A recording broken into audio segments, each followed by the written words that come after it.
Alrighty, not sure. We went a little bit far. Alex is hopping in the 8480.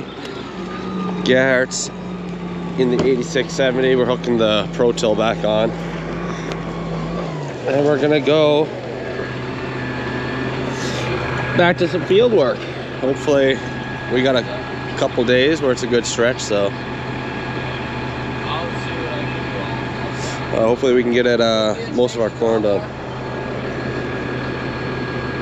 We gotta do something. Yes, damn it. So we just gotta switch this top around, that way it locks in. But this gun is sounding rough. So rough that it doesn't work. Alright, air gun it is. Yeah. There we go.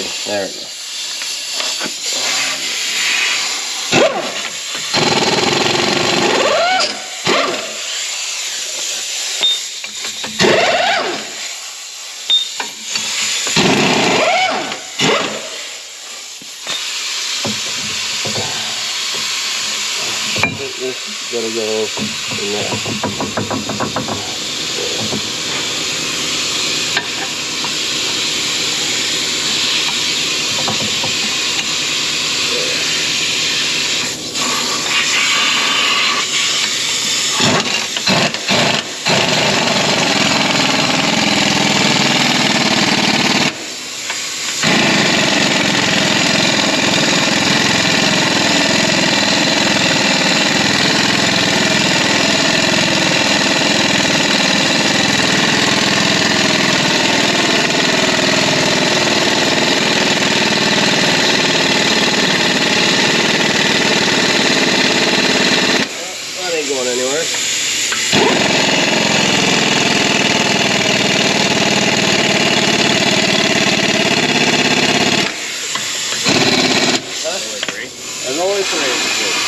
Supposed to be that way? Nope.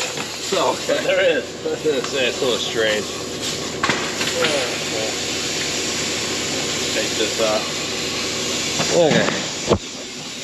Because it's got the single one, so you need the double.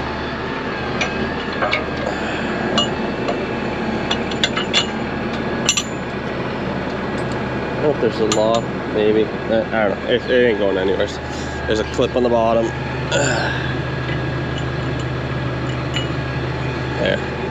Yeah, just gotta get these hoses figured out. We got it all hooked up.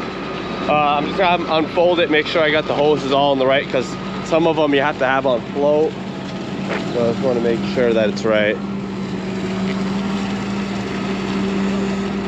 There's like the wings after you want on float, and I think the there's another one. Maybe the I'm not sure, one of them. Hooked onto the Pro Till. Alex and Philip are already here. Chisel plowing the front section, because the front section is a lot harder of a soil. I think everything back from here, it's gonna get Pro Tilled, and that's it. So, yep, long road ahead.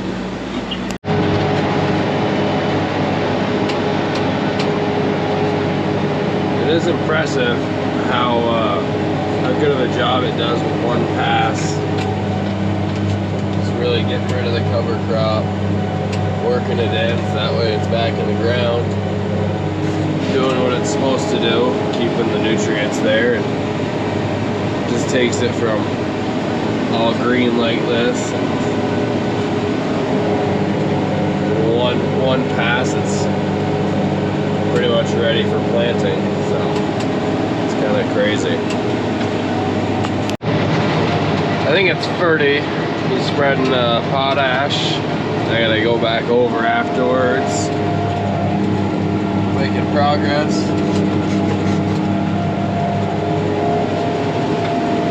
Alright, so this guy, 5 minutes. I went to go run the machine and it blew a hose, or it was blown, so I gotta take it off. It's 4:30. Napa's gonna close soon, so I'm gonna just take this off before they close and get that fixed so I can keep going. I took all the hose brackets off, which there's quite a few of them on this machine, and a bunch of hose clamps. So it's this one right here I gotta take off. Beautiful.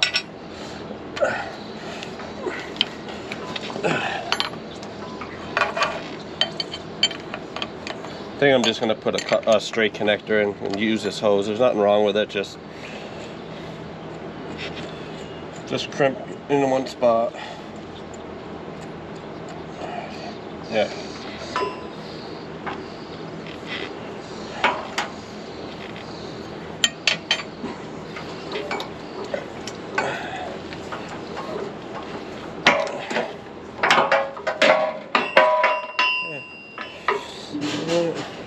Right there.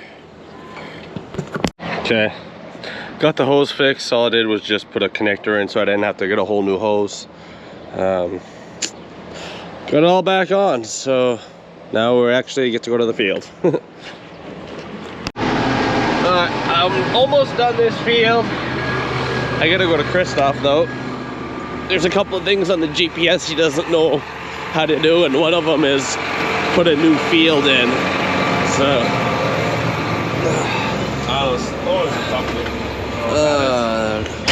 yeah, whatever. It'll be fine. So we're just gonna add a field. Okay, make sure. Yep, we're at the right one. Actually, no, it's a different one. Yeah, white one brothers. Yeah. New field.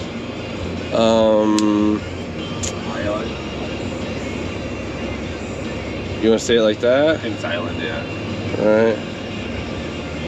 I won't put the, what's it called in there, the same stuff I got in there right now. Okay. So that's there. Should be all set? No. Do have to switch it here too. Okay. Here. Just the one. Yeah. Do you want a different field too? No, I'm gonna do, we'll see how it goes. Okay. I mean, you should be all set though. Yeah, yeah. Okay, sounds good. Yep, alrighty. Alrighty, so he's gonna go do that one field. I just got this a little bit left, and then I'm gonna go up to Doe's. Right? Hi. Hi.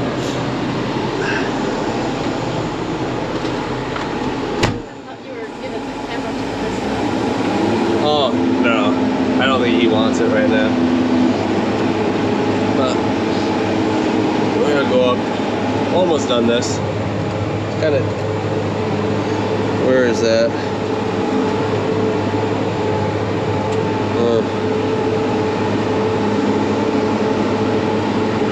Have to find that.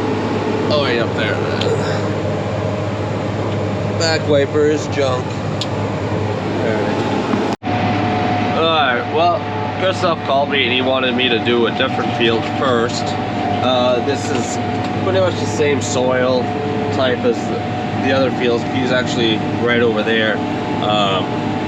And so this has the same corn as the other field, so he wanted me to do this one. I already did potash on this once, so don't need to obviously do it again, and I was just going to go through it one more time, that way the seed bed is ready here as well. And then after that I'll go up to Doe's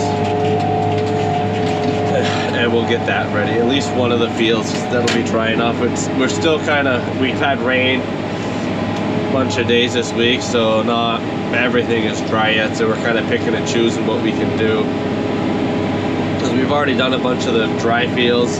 They did work in the big field today, obviously. I think Garrett might have recorded some of that, but so we did get some of that ready, but the front of the field is always wetter than the back, so we didn't do any of that.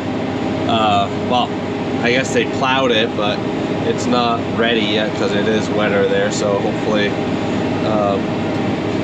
in a couple days that'll be all set. We'd like to do it all in one shot, but maybe we'll have to do the back section first and then in a few days when the other stuff's ready. We can go back, but it's kind of a pain that it's not all ready. But you know, it's how the year goes.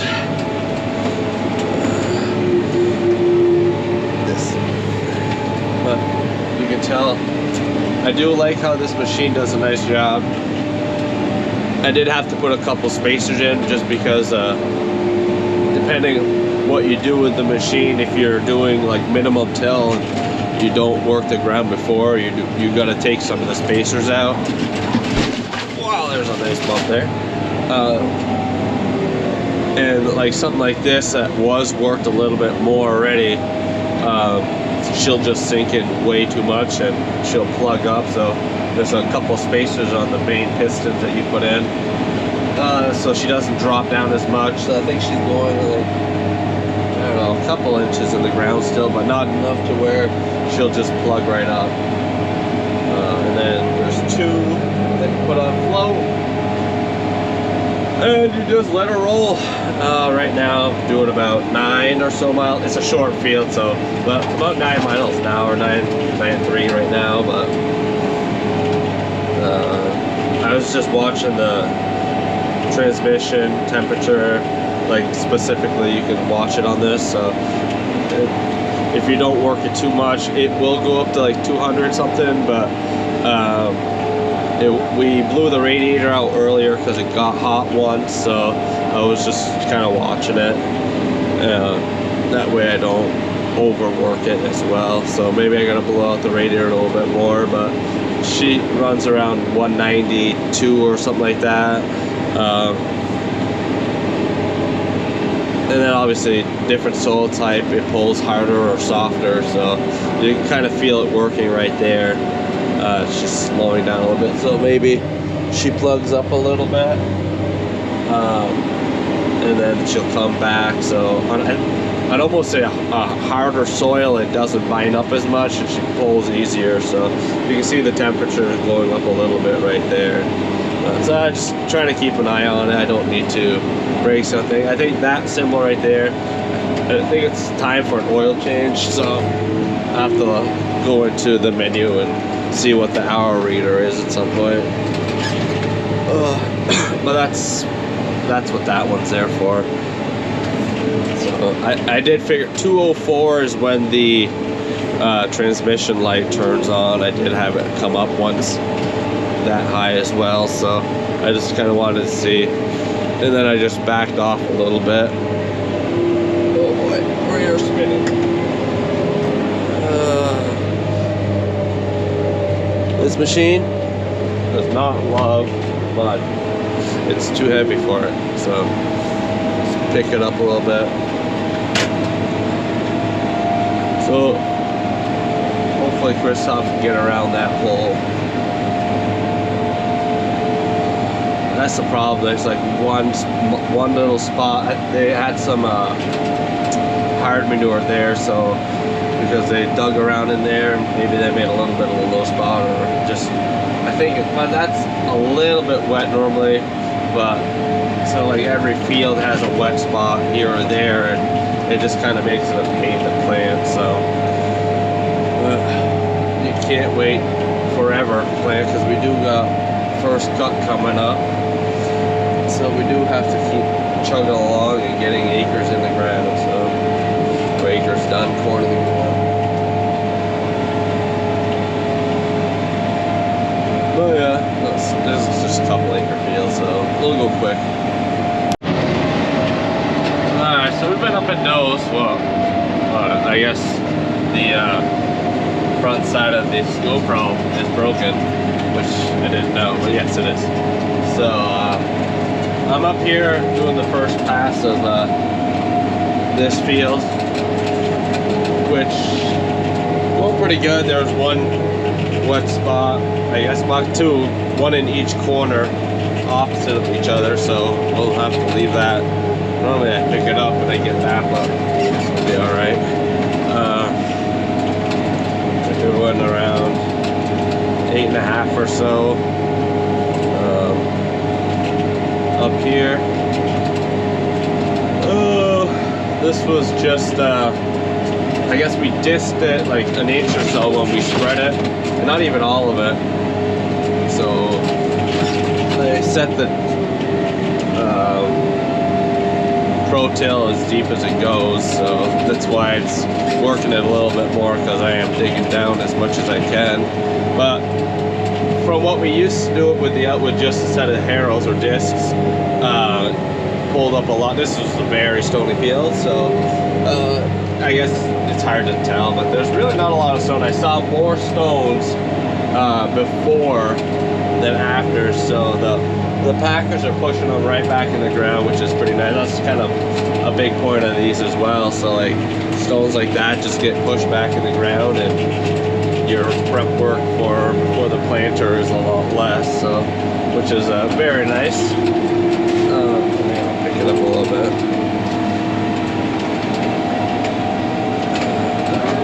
About make it. This tractor does steer like a boat with the front duals, but they did fix that. I must have slowed that down. When I let it down, I pulled the T-handle back. The newer tractors, they did change that. They changed the design of the tank on this side and even on this side. That way the tires, the dually tire could turn more and not hit the tractor. So, but this tractor, they still didn't fix that problem. So if I didn't have duals, we could change the stopper on the tractor and it would turn a lot sharper. But we like the duals on it. It gives it more traction, and so it just turns a little bit less, but it's not a big deal. And the front duals are very nice for when you're on the bunk and stuff. It does make packing sidewalls easier and safer, so we don't change it. It's gonna take a wider turn. But I think I'm gonna end the video. I'm gonna end the video here. Thanks for watching, and continue on the core planting for this year. So.